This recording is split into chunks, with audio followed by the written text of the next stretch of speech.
Olá, pessoal! Olha nós aqui de novo para mais um episódio do Pet News TV Podcast. Eu sou Natália Eli, jornalista, protetora e defensora dos animais, e esse podcast está disponível tanto pelo nosso canal no YouTube quanto pelas plataformas de áudio. Eu sou Cristiane Casapícola, também jornalista, apaixonada por esse mundo pet e pelos pets também.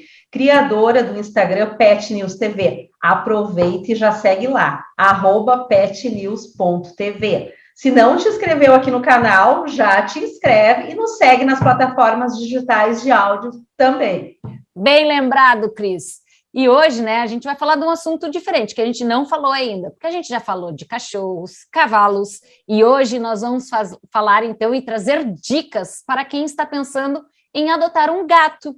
Por exemplo, eu e tu, a gente, né, nunca teve um gato, né, Cris? Não sei se tu já teve um gatinho, Verdade. mas eu nunca tive, então eu tenho muitas dúvidas a esse respeito. E se a gente tivesse que adotar, né, tivesse pensando em adotar, o que a gente deveria se preocupar? Eu não sei, então por isso que hoje a gente vai conversar sobre isso. Isso mesmo, Nath, eu mesma tenho muitas dúvidas a respeito desse assunto. Então, para esclarecer tudo isso, hoje nós vamos conversar com a médica veterinária Roxana Fett, que é doutora em Ciências Veterinárias pela URGS, especializada em clínica médica de felinos e responsável pelo setor clínico da Chaterri Centro de Saúde do Gato.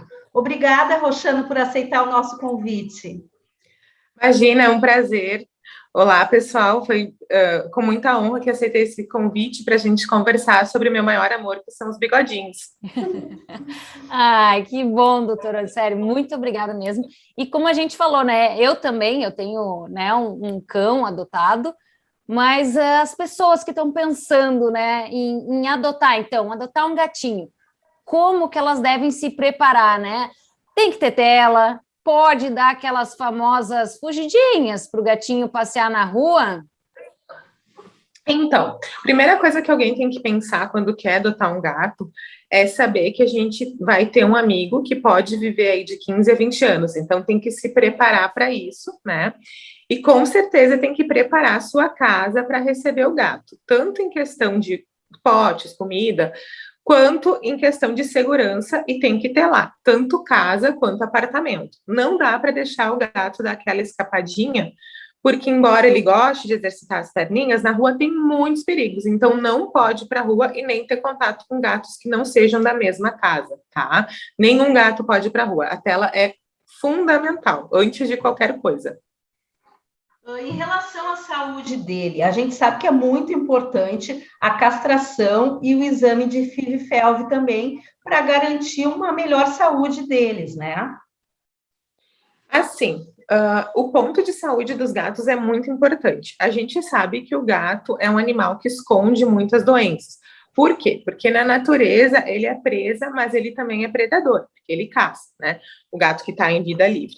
Então, ele guarda isso e esconde muito. O interessante para a pessoa adotou o gato é testar para essas duas doenças, que são duas retroviroses muito importantes, que é a AIDS felina FIV, né, que a gente fala, e a FeLV, que é a leucemia. Essas duas doenças, elas não passam para ser humano, então pode ficar bem tranquilo que não passa para ser humano. Mas elas são transmitidas de gato a gato. A leucemia mais facilmente, por saliva, e a FIV mais por brigas. Então, é muito importante que a gente faça esse teste, espere uma quarentena e reteste, tá? Porque a gente tem que saber se realmente o momento do teste estava adequado. Depois, a gente começa a fazer a vacinação desse gato, tá? Existem 3 tipos de vacina, polivalente, a tríplice, a quádrupla e a quíntupla. O seu veterinário vai poder lhe orientar no momento da consulta, e a antirrábica, tá? E nós precisamos fazer essa vacinação todos os anos. Muita gente acha que o gato, como não sai de casa, não precisa ser vacinado, mas é super importante que ele seja vacinado ao longo de toda a vida. E a castração, né, a cirurgia para que ele não tenha descendentes, é muito importante também.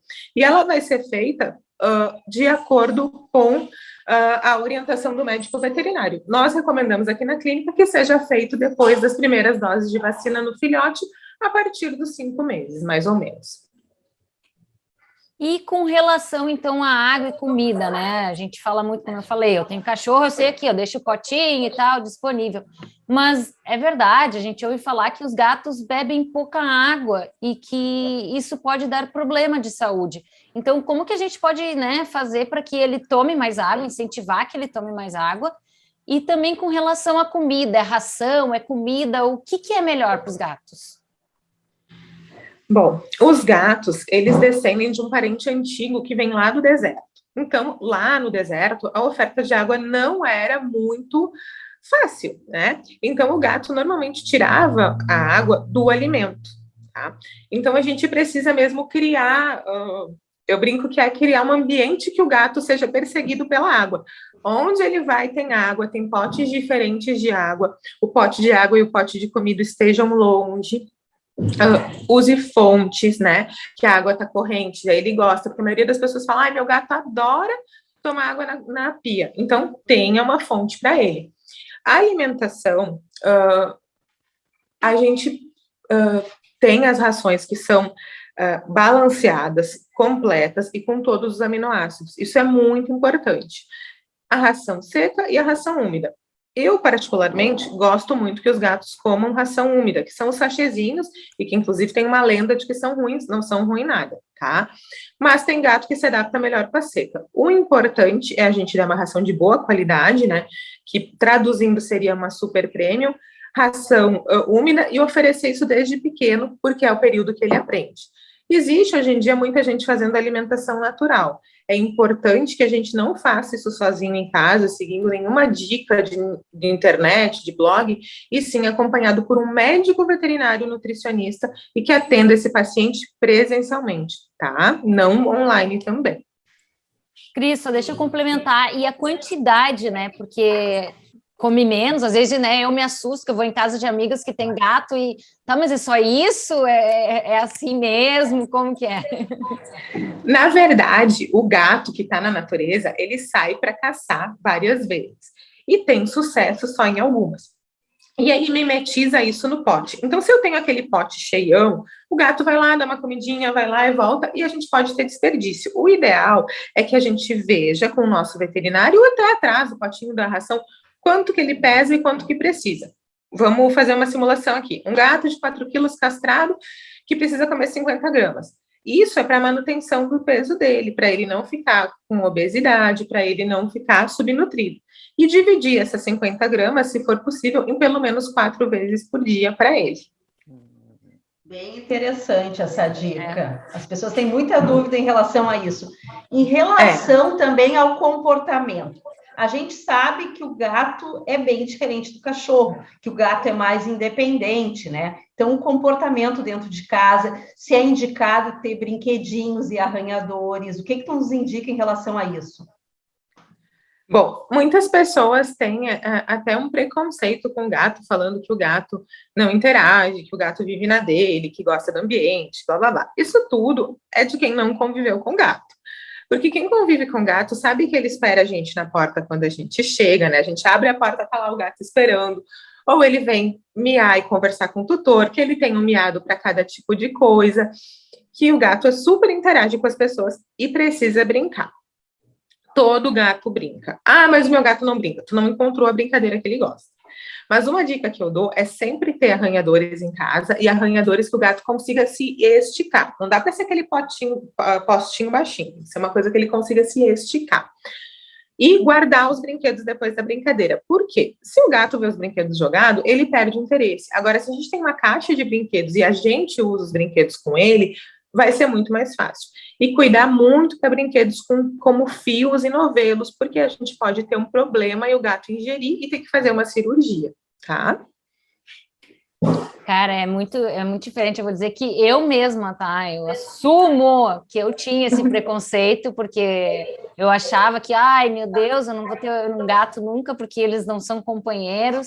E depois que a gente começa a conviver, que nem tu falou, eu nunca tive gato, mas assim, eu convivo com as minhas amigas e por fazer parte, né, da Patrulha Animal Pô também, a gente acaba convivendo. Eu tenho uma amiga que tem 12 gatos, então a gente vê que balela, que preconceito, E eu acho que essa conversa realmente é para a gente desmistificar isso, né? Também apresentar isso, e que eles são, sim, muito amorosos e companheiros, com certeza, né?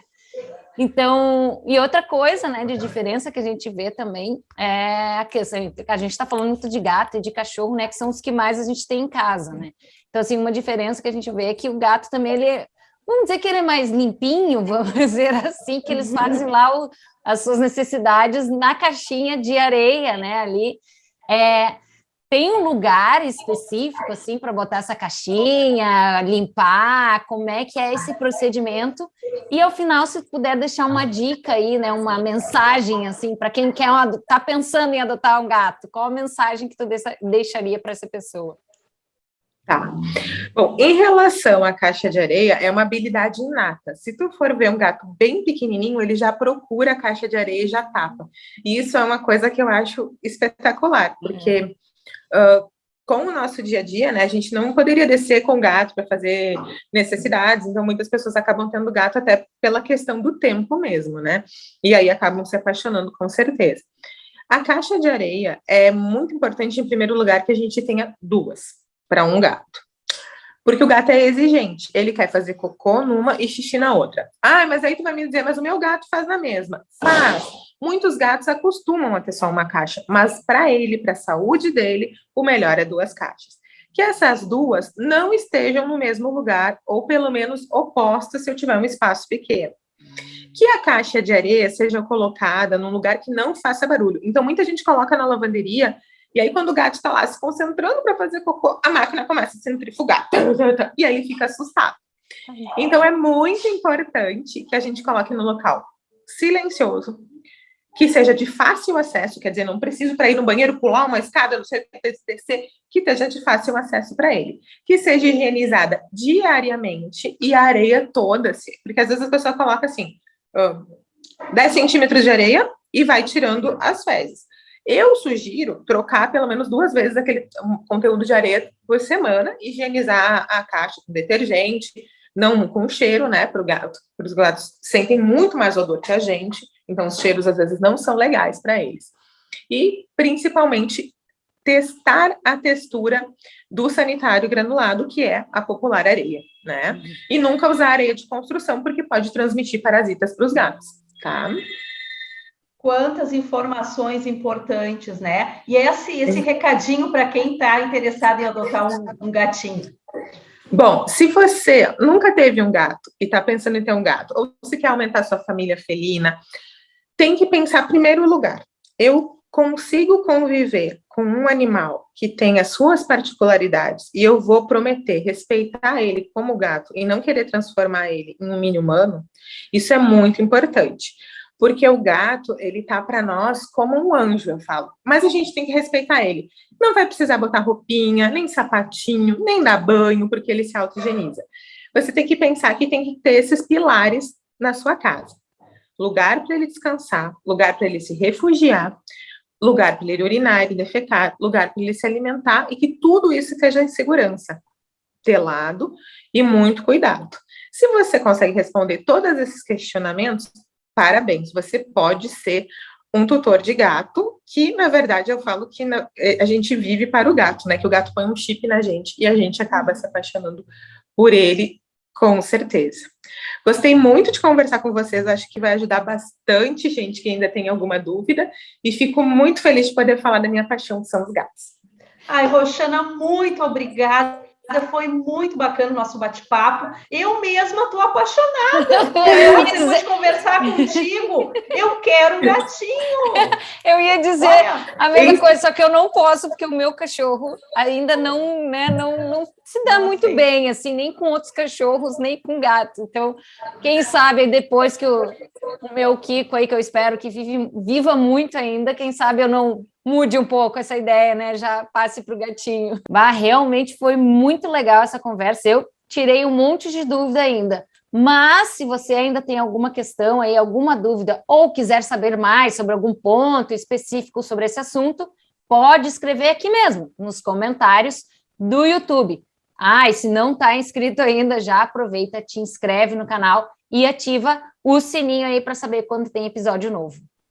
Isso mesmo, Nath. E se ficou com vontade de adotar um gatinho, como nós duas ficamos apaixonadas por esse mundo dos felinos, vai lá no Instagram, @petnews.tv, que toda quarta-feira é dia de feira online de adoção pet. Tem vários gatinhos, um mais lindo que o outro. Escolhe o teu peludo já e aproveita e já segue lá o Instagram. E nas plataformas digitais de áudios, nós também estamos. Pode nos seguir também. Isso mesmo, bem lembrado, Cris. Então, muito obrigada a quem nos acompanhou aqui e até a próxima. Tchau!